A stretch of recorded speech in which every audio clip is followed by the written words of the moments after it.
বন্ধুরা, এটা ছিল আমার ছাদ বাগানের বেলফুলের গাছ। বৃষ্টির জল পেয়ে গাছটা কি সুন্দর হয়েছে, আর গাছে কুড়ি ভর্তি হয়ে গেছে। একদম সব জায়গাতে কুড়ি ভরে গেছে।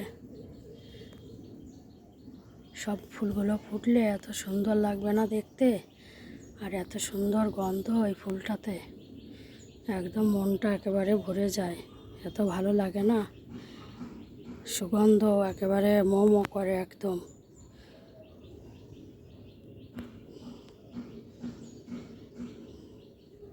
আপনারাও এইভাবে গাছ কিনে এরকম